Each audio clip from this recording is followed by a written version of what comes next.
Here we go. I'm Uschi. I'm here because I have a dream. I want to make the world, and especially the corporate world, a better place. And until very recently, a few months ago, I didn't know that that was my dream. And I certainly wouldn't have known that it's possible to achieve such a dream, let alone say it out loud in this kind of, forum. And it still sounds a bit mad to say it, because it's like, is she a bit full of herself or something, making the corporate world a better place. It's only one person. I'm like the lone nut at the moment, But what I sensed was this nagging feeling of there's something not quite right.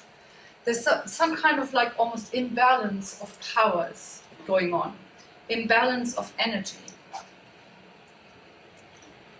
Because on the one hand, there's this power of purpose, power of passion.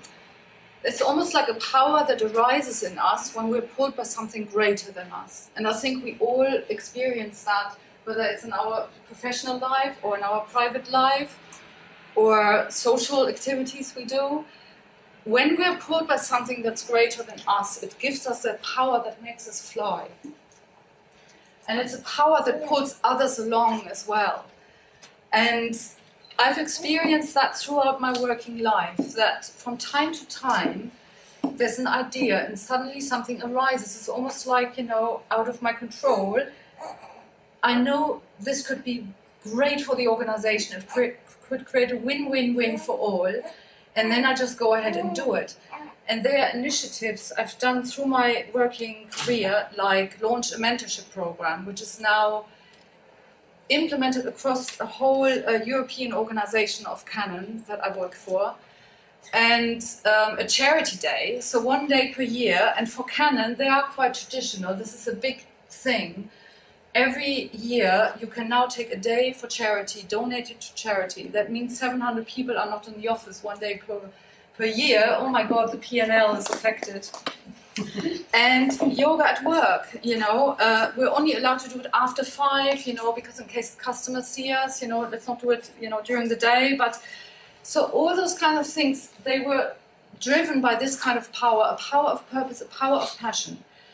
And the reason I initiated those things, it's for many things, because I've been with the company for a long time, I talk to people, I'm well connected, people let me do it. But the main reason I initiated these things was because I sensed they were needed. I sensed what was needed. I didn't do them because I was told to do them. Of course, I had to keep up appearances, and my boss, of course, had to know that I'm still fully committed and I'm only doing those things like at lunchtime, or when really it was the other way around. I was prioritizing the initiatives that make me fly, because those are the ones that create change in an organization, the ones that are not fitting in any department. Because if you stick to your job spec, you don't create change. You have to break the rules to change the rules. So that's why I always sense I need to do these things that make me fly, that I just know they're good. And they've always been successful. They've now led to things that are embedded in the organization. But that's where the imbalance comes in. You can't fly all the time, especially when you're flying on your own. So there's also this. There's also that. So yeah, after like, 3 months of working on an amazing charity project, I was like, oh yeah, I'll just sell some books and DVDs. Why bring them to the charity shop? Let's just do it at work. I started talking about it to people within 3 months. It was a whole company-wide event where we had juggling, breakdancing, busking, a food sale, live music. The whole company joined. We had product demonstrations, all for charity. We raised £5,000 in one day. And I mean, that was a key event in 2013, when I realized, most people are feeling like this most of the time, and suddenly there's something that connects all of us, that brings the office to life, and but when you do things just as a self-managed person, and everyone around you doesn't have the same motivation, you burn out from time to time. So I'm also feeling like this, you know, some of the time. So there's this imbalance. On the one hand, there's a power in me that arises, and you know, I know it's in others because, as I said, when you have this energy, it's contagious, it pulls others along. Yet on a normal day in the office, this is mostly what I witness. But it's out of this space that I went along to a workshop. Because I was just like, I didn't even really know what to expect. I just thought, just on the off chance there's, you know, something that sparks a change, I'll just try it out. And it turned out it had an earth-shattering effect on me. And I'm not joking. It has changed my world, my life. That's why I'm standing here today. And it was this. So, Holacracy is a new organizational model. Maybe you've heard the name before, maybe you haven't. I had never heard of it until April. And then all I knew is, yeah, it's a way of, you know, where everyone is empowered and self-managed. But yeah, so apart from that, I didn't know much. I knew actually that it's a case study in this book, which I still haven't read, but yeah, basically Frédéric Laloux, Reinventing Organization, is one of the 12 case studies in there. But what I didn't know, so I didn't know what to expect, and I certainly didn't know what I would do with the information I'd learned, because I'm a people manager in a big company. I'm not HR, and I'm not owning my own company. So what am I going to do by learning about a new organizational model? And yeah, so I really just went on a sort of whim, you know, let's just see what happens. And it was experiencing Holacracy. That's what was the life-changing thing about it. Not reading about it or learning about it, but experiencing it. It was life-changing for me. And I'm only trying to convey that in images here. Yeah, it will change the world. I really believe that. I really can say with confidence, I want to make the corporate world a better place. So Holacracy is a way of self-managing where everyone is empowered in the organization and everyone is responsible in the organization. I since have learned, because I've been invited to events like this, that there are other ways. So I'm not saying Holacracy is the only way, but that's the one I experienced. And so it's a self-managed way of working, and it was invented by a guy called Brian Robertson. Like most of us, fed up with the predict and control model, but bless him, he then was just fascinated by, well, there must be a better way. So over more than a decade, he, by trial and error, developed this model. And it's still evolving. It's not something that's fixed, because the whole idea is that the organization evolves from within. So in 2007, he was ready then to leave his software business, and he founded Holacracy One, which is an umbrella support organization that gives support and training for Holacracy. And he also, and it's actually one of the books Donia provided for us, he's written and published this book in June. So over a decade of development, but still quite recent. I mean, awareness in Europe is still quite limited. So it's actually quite an exciting time to talk about it. And that's what I do very briefly. So the key elements of Holacracy, first of all, there's a constitution. It's like a 38-page document of rules. You might think, that doesn't sound like empowerment to me, but it's like driving a car. You don't read the manual from A to Z in order to be able to drive the car. You consult it when when there's an issue. So that's the idea of the constitution. It's a set of ground rules of working together, but you don't have to know every single rule there is. There's no hierarchy of people. There are no people managers. No one is telling you what to do. Every role leads the role, and roles are organized in circles and sometimes sub-circles. So no hierarchy of people. And to ensure that the circles don't kind of float in different directions, there's link roles between some of the circles and into the higher circles. And in Holacracy, you enact a role. You are not the role. That is an amazing, liberating thing, I can tell you. So often you have more than one role. So that's why it's almost like wearing hats instead of wearing a mask. like in a traditional organization, the mask I, for example, wear as the people manager, it's a really draining thing to uphold all the time. And even when I go for lunch with my team or in the evening, they still view me as the manager and, you know, laugh at my jokes because I'm the manager or whatever. I don't know. It's just, we are in holacracy no longer defined by our jobs. So it's liberating, because then when you are not acting in your role, so when you're in a tea break or after work, you can be your whole self. Some people who know a little bit about holacracy, they think, oh, there's rules, process, etc. How human is it? It's a humanity. Well, we know how important that is. We are still new in experiencing it, the effects it has on humanness. So watch this space. But what we have found so far in the small company that I have since joined, we are becoming much more human, because we are left to be ourselves in the space that isn't our role. We don't even need a process for that. We don't need a training to be human. So it's actually bringing out humanness in us naturally. We had a face-to-face meeting for the first time recently in the small company I'll talk a bit about, and we brought up stories like the one we've just heard. This is what it brought out in us. I've never shared that kind of vulnerable side of me before in a corporate environment, and no one told us to do it. It's not like corporate culture, now we must be more human. We had no idea what it would do to humanness, and this is what it did. So the fact that you are not the role, you act as the role, or you energize the role, is amazing liberating. And it also makes it easier to give and receive feedback on your role, because it's no longer personal. It's the role you serve for the company. So, it makes feedback receiving and giving much more effective. And lastly, last element I'll cover, tension processing. In holacracy, attention is the gap between what is and what could be or should be. And that could be an issue or it could be an opportunity.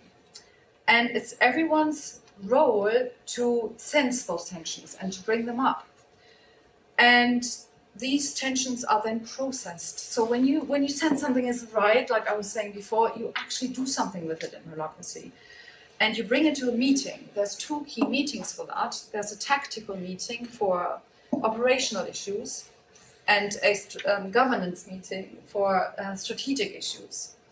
Those meetings are chaired by a neutral facilitator, and they follow a strict process. And in the beginning, it does feel a bit abrupt, and it's like, because you get like one shot at saying something, but it's just to ensure that the meeting moves swiftly, no more discussion in circles, no more chit-chat. And then the amazing thing is, the overriding factor for deciding whether attention will be converted to change of the organization is whether it will serve the purpose of the organization. If it will serve the purpose of the organization and you already have a proposal for what to do with your attention, it's converted into change there and then in that meeting. And you have to have a really good reason. So everyone gets a voice who attends the meeting, but you have to have a really good reason not to go for a proposal. It has to either harm or set the organization backward for it not to be converted to change. So in holacracy, it's the rule rather than the exception that tensions, i.e. any issue or opportunity, are converted into change. That's the exact opposite of a traditional organization. And it was that experience that the workshop highlighted in a meeting simulation, where that was my life-changing moment. I suddenly realized, oh my gosh, we just had this meeting with a fake company, which we do in the workshop, and we changed 3 massive things in an hour, which in a normal company you wouldn't know who to bring it up to. There's a lot of tension, because there's no more about, oh, what does he think about me if I bring this up, because you're acting in your role. You don't have to please the boss anymore, look good, or, so you raise attention. It's already very natural. And then, you just do it and it's changed. So the time it will save, I cannot tell you how many meetings I sit in where it's just discussion and it's talking around circles.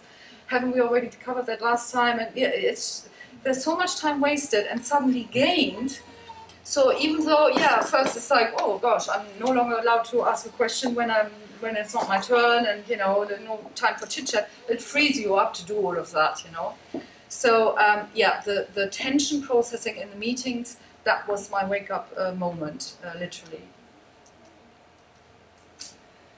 So in holacracy, everyone gets to do this. Everyone in the organization is an actor and a sensor in the organization. Everyone leads the organization. We're finding in EO, actually all of us are leaders. Somehow we're all leading. And what I was saying earlier about why those initiatives I initiated and they're still successful today, I believe why that's the case is because I sensed something needed doing. I didn't do it because someone told me to do it. And that's exactly how holacracy operates. Every single person operates like that. No one tells you what to do. Holacracy evolves by sensing what needs doing by everyone in the organization. It's beautiful. So it provides this kind of framework, you could say.